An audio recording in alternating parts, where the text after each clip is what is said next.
Levez le voile sur les mystères de l'invisible et du mieux-être et chaque lundi à 9h10, retrouvez l'émission qui prend soin de vous. Toutes les informations sur www.sionparler.com. Bonjour Lorraine. Bonjour Marc. Aujourd'hui nous parlons ensemble du lombricompostage.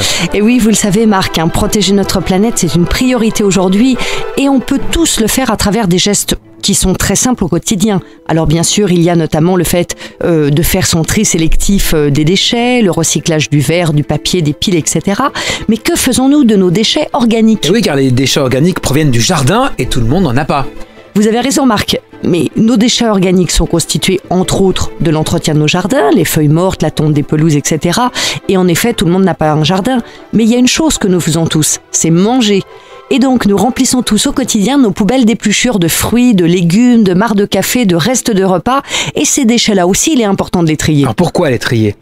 Eh bien, pour réduire le volume de nos ordures ménagères qui est déjà très conséquent, et donc réduire l'impact écologique sur notre environnement qui est dû au traitement de ces déchets, mais ça permet aussi de diminuer les frais pour la collectivité, sans compter que ça va vous donner du compost très riche pour vos plantations et vos fleurs en pot et en jardinière, et cela gratuitement. Ça c'est bien. Alors vous parlez de compost, on connaît tous, et moi aussi évidemment, le compostage. Alors ce n'est pas la même chose, le lombricompostage ? Pas tout à fait Marc, le compostage consiste à faire un tas dans une zone de son jardin, ou bien à installer un bac à compost où on va mettre effectivement tous ces déchets organiques. Avec le temps, les matières vont être transformées par des micro-organismes et par des organismes plus grands en compost.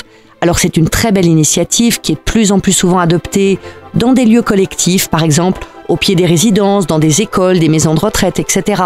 Mais quand on vit en appartement, c'est pas possible. Alors quelle est l'alternative justement ?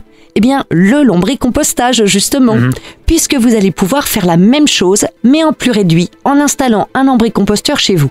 Vous en trouvez maintenant dans les jardineries, mais aussi sur des salons, sur Internet, bien sûr. Et puis, vous pouvez également faire comme moi, en fabriquer un très facilement avec du matériel de récupération.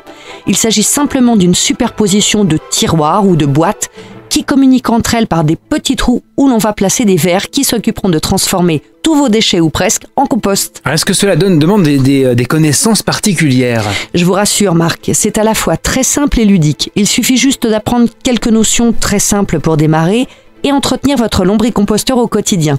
Et pour ceux qui se poseraient la question, non, il n'y a pas d'odeur et les vers ne se sauvent pas. Ils ont tout ce qu'il faut avec ce que vous leur donnez, ne vous inquiétez pas. Alors où est-ce que je peux apprendre ces notions justement sur le lombricompostage ? Eh bien dans les livres, sur Internet bien sûr vous trouverez quantité d'informations sur le sujet, mais vous pouvez également participer à des ateliers qui sont proposés par des associations et des organismes, comme par exemple la Glanerie à Toulouse, où vous pourrez à la fois poser toutes vos questions, mais en plus fabriquer et repartir avec votre lombricomposteur pour seulement quelques euros. Une idée à la fois éco-responsable et éducative à pratiquer en solo comme en famille. Levez le voile sur les mystères de l'invisible et du mieux-être et chaque lundi à 9h10, retrouvez l'émission qui prend soin de vous. Toutes les informations sur www.sionparler.com.